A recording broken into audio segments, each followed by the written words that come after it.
पुत्र व पवित्र आत्मा यांच्या नावे आमेन. आपल्या प्रभू येशू ख्रिस्ताची कृपा, परमेश्वराची प्रीती आणि पवित्र आत्म्याचा सहवास तुम्हा सर्वांना लाभो. प्रभूचा गौरव असो आता आणि सदा सर्वदा. आता आणि सदा सर्वदा प्रभूचाच गौरव असो.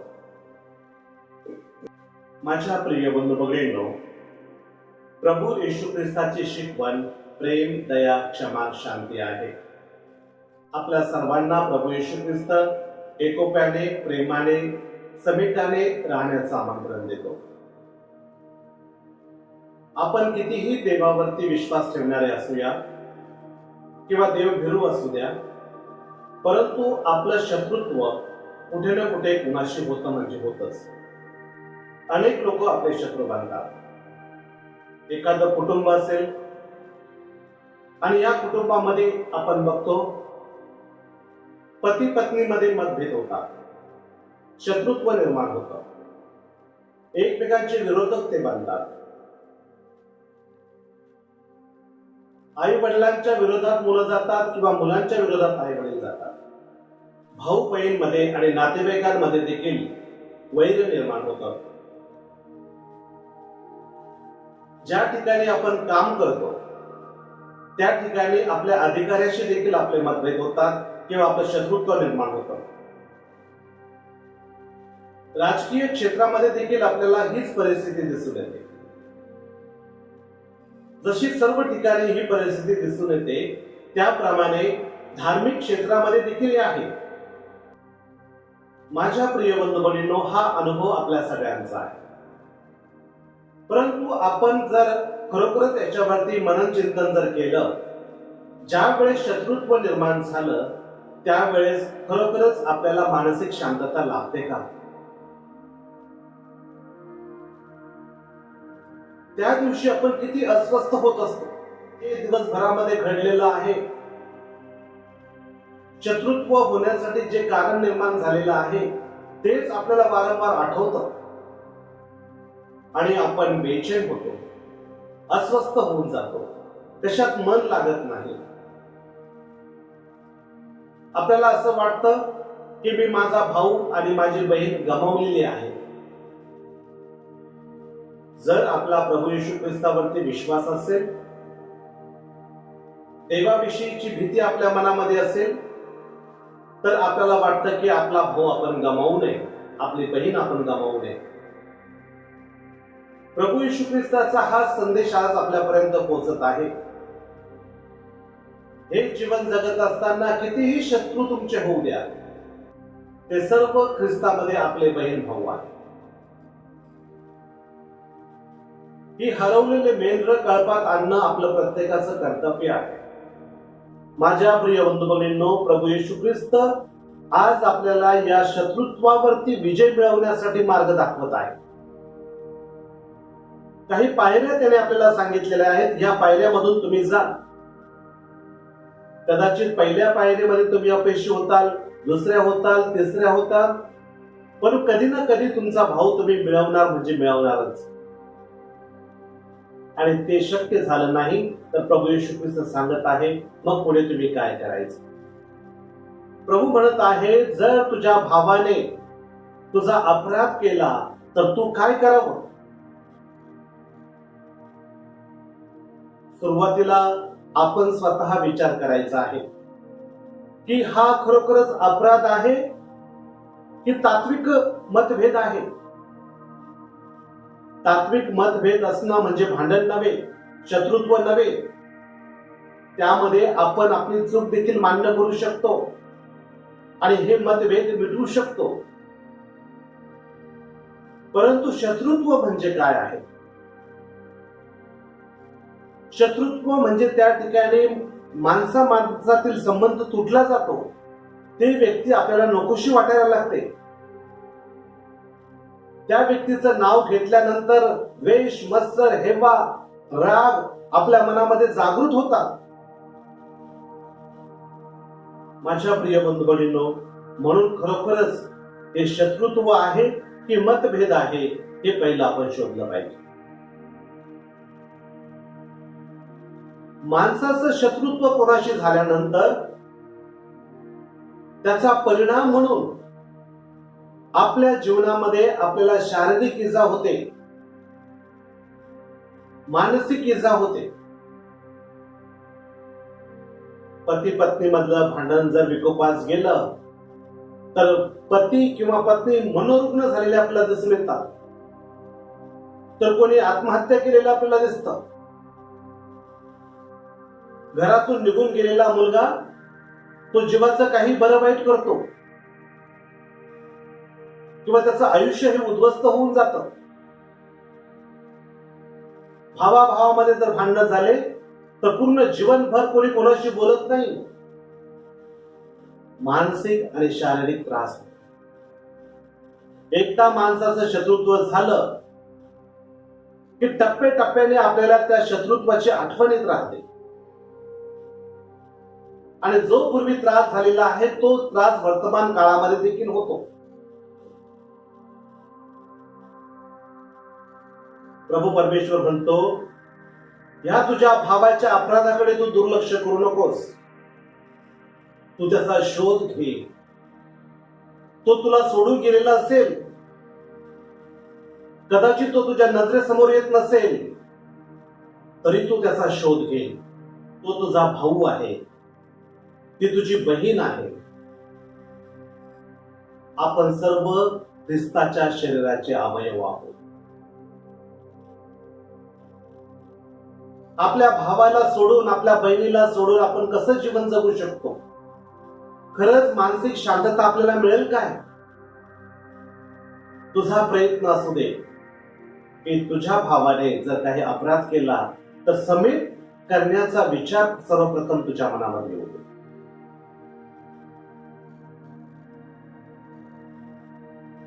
मग हा समेट करण्यासाठी पहिलं पाऊल कोणतं आहे? प्रभू येशू म्हणतो, सर्वप्रथम तू त्याच्याकडे जा, तू नम्रपणा घे. जो तुझा शत्रू झालेला आहे अशी कधी अपेक्षा करू नकोस की तो तुझ्याकडे येऊन क्षमा मागेल, कारण तो रागाने पेटलेला आहे. शत्रुत्व त्याच्या मनामध्ये इतकं बिंबलेलं आहे, तो कोणत्याही परिस्थितीमध्ये नम्र होणार नाही. तर तूच पहिलं नम्र हो, तू कमीपणा घे. लक्षात ठेव, तुला तुझा भाऊ परत आणायचा आहे. हे पहिलं पाऊल तुला उचलायचं आहे.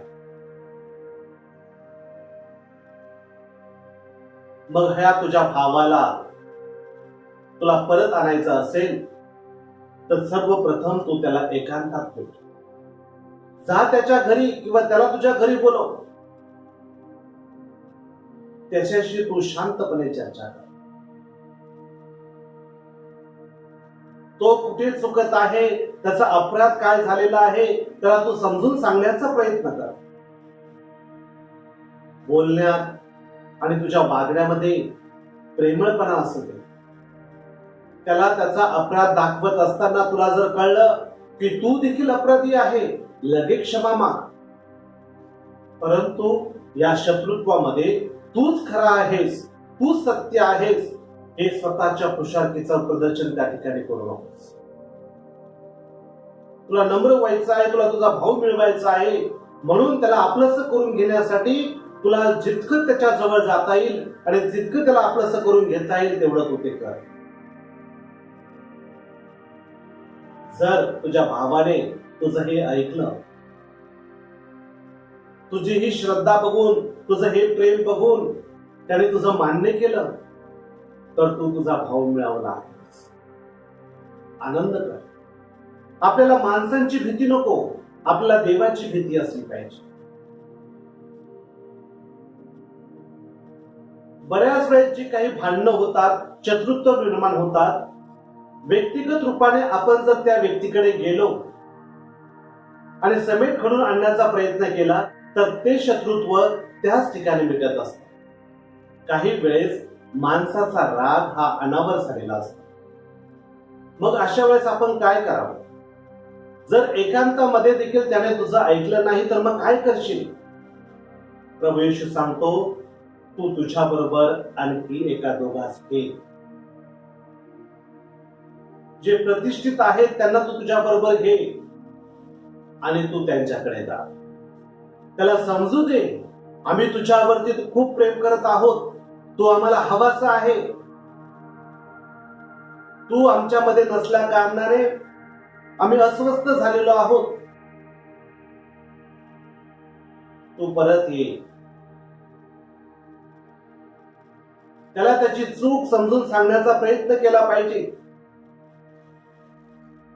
त्याने अपराध केलेला आहे, त्याच्याकडून काहीतरी चुकलेलं आहे, हे तुझ्या बरोबर आलेले दोघे तिघे ते साक्षीदार बनतील की खरोखरच तू चुकलेला आहे. आता तुला ही चूक मान्य करावी लागेल आणि तू आता परत वापस ये, क्षमा माग आणि क्षमा कर. माझ्या प्रिय बंधू बहिणींनो, शत्रुत्वाची गांभीर्यता इतकी मोठी आहे. काही लोक मनामध्ये इतकं ते रुजवून ठेवतात, त्याच्यातून कोणत्याच परिस्थितीमध्ये बाहेर पडायला तयार नाही. त्यांची मानसिकताच नसते की आपण कोणाचं ऐकावं. मीच सर्वश्रेष्ठ आहे, मीच खरा आहे आणि मी चुकलो तरी पण मी सत्यच आहे, ही अशी मानणारी माणसं देखील आपल्याला सापडतात.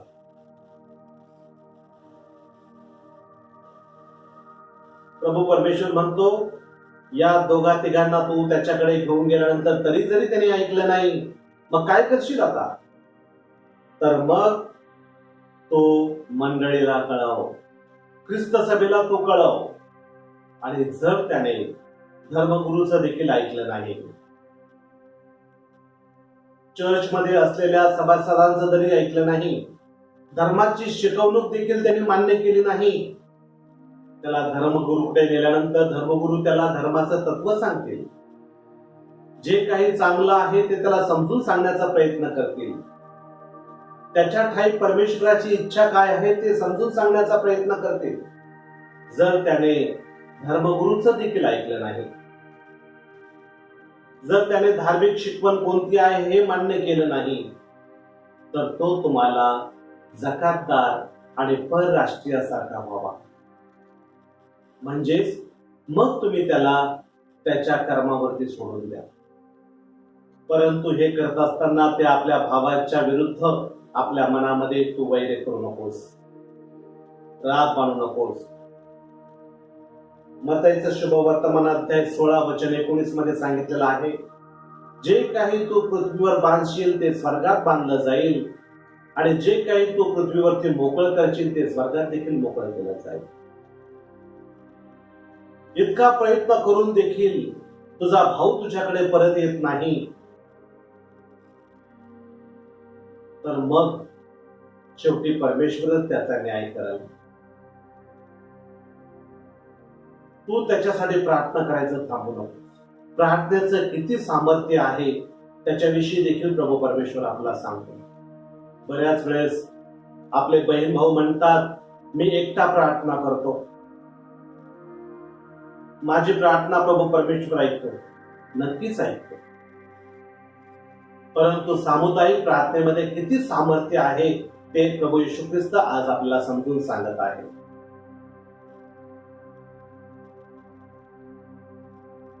प्रभू येशू ख्रिस्त म्हणतो, पृथ्वीवरती जेव्हा दोघे किंवा तिघे माझ्या नावाने एकत्र येऊन प्रार्थना करतील, तेव्हा मी तुमच्यामध्ये राहील आणि माझा स्वर्गातील पिता ही विनंती ऐकेल. बघा ही प्रभू येशू ख्रिस्ताची महानता. कौटुंबिक प्रार्थनेला, सामुदायिक प्रार्थनेला, चर्च मधील सर्व प्रार्थनेला किती महत्व आहे. कौटुंबिक प्रार्थना फार महत्वाची आहे. नियमितपणे सर्वांनी चर्च मध्ये एकत्र जमून प्रार्थना करणं फार महत्वाचं आहे. पवित्र मिसा बलिदानामध्ये पूर्णपणे सहभागी होणं फार महत्वाचं आहे. आपल्या बहीण भावांसाठी एकत्रितरित्या प्रार्थना करणं खूप महत्वाचं आहे, कारण त्यामध्ये प्रभू येशू ख्रिस्ताची उपस्थिती असते. आपण संघटितरित्या प्रार्थना करत असतो. प्रभू परमेश्वर म्हणतो की जेव्हा तुम्ही अशा प्रकारची प्रार्थना कराल तेव्हा माझा स्वर्गातील पिता ही प्रार्थना ऐकतो, कारण मी तुमच्यामध्ये असतो. मग माझ्या प्रिय बंधूभगिनींनो, जो कोणी आपला अपराध करतो तो आपलं ऐकत नाही, 2-3 साक्षीदारांचं देखील ऐकत नाही, देऊळ मातेचं देखील तो ऐकत नाही, तर मग या व्यक्तीसाठी आपण काय करावं? त्याने जे शत्रुत्व चालू केलेलं आहे तेच आपण पुढे चालू ठेवावं का? नाही. प्रभू परमेश्वर म्हणतो, तू त्याला क्षमा कर आणि नित्य नियमाने तू त्याच्यासाठी प्रार्थना कर. दररोज तू त्याच्यासाठी प्रार्थना कर, त्याचं मन परिवर्तन होण्यासाठी. आणि प्रार्थनेमध्ये एवढं सामर्थ्य आहे माझ्या प्रिय बंधूभगिनींनो, तो मनुष्य एक ना एक दिवस पश्चाताप करतो आणि पुन्हा तो परत येतो. त्याच्या परत येण्याला आपण आतुरलं पाहिजे. आणि जेव्हा आपला भाऊ किंवा बहीण परत येते, तो एक हरवलेल्या मेंढरासारखा असतो. जे हरवलेलं मेंढरू परत येतं तेव्हा मेंढपाळ ते आनंदाने आपल्या खांद्यावरती घेतो, जल्लोष करतो. माझा भाऊ हरवला होता, तो आता मला सापडला आहे. माझा भाऊ मरण पावला होता, तो आता जिवंत झाला. शत्रुत्व निर्माण करून आपल्याला कोणताच फायदा नसतो. ना आपण मोठे होत, ना आपण कमी होत, परंतु त्रास मात्र आपल्या सगळ्यांना होतो. वैयक्तिक जीवनामध्ये एक अडचण निर्माण होऊन जाते. आपल्या मनाची शुद्धता आपण गमावून बसतो. आपल्याला ह्या जीवनाचा आनंद घ्यायचा आहे. आज हा प्रभूचा संदेश ऐकत असताना आपल्या भावाला क्षमा करून पुन्हा त्याला आपल्याकडे आणण्यासाठी प्रयत्न करूया. ही गोष्ट फार कठीण आहे. कदाचित ही आपल्याला शक्य होणार नाही, मन तयार होणार नाही, परंतु स्वतःसाठी देखील प्रार्थना करूया की प्रभू परमेश्वराने ही शक्ती, ही सुबुद्धी आपल्याला द्यावी की आपण आपल्या भावाची समेट करावी. ज्या वेळेस आपला भाऊ किंवा आपली बहीण आपल्याला परत मिळेल, आपलं मन शांत होईल. आपल्याला असं वाटेल की आपण आज कुठेतरी पुण्याचं काम केलेलं आहे. प्रभू येशूच्या इच्छेप्रमाणे आज आपण वागलेलो आहोत, असा अनुभव आपल्याला येईल. ही संधी आज आपण घेऊया. आणि जे कोणी आपले शत्रू असतील, ज्यांच्या मनामध्ये आपल्याविषयी शत्रुत्व निर्माण झालेलं असेल, अशा सर्व लोकांसाठी प्रार्थना करू की परमेश्वराने आपल्याला क्षमा करावी आणि त्यांना देखील क्षमा करावी. आणि पुन्हा आपण प्रेमाचं आणि आनंदाचं जीवन जगावं. थोड्या वेळ शांत राहूया आणि ज्यांनी आपल्या विरुद्ध अपराध केलेला आहे यांची आठवण करून त्यांच्यासाठी प्रार्थना करूया.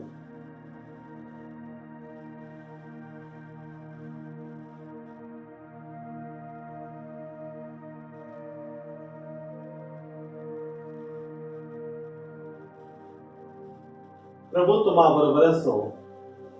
सर्व समर्थ परमेश्वर पिता, पुत्र व पवित्र आत्मा तुम्हा सर्वांस आशीर्वाद देवो. प्रभूचा गौरव असो आता आणि सदा सर्वदा. आता आणि सदा सर्वदा प्रभूचाच गौरव असो.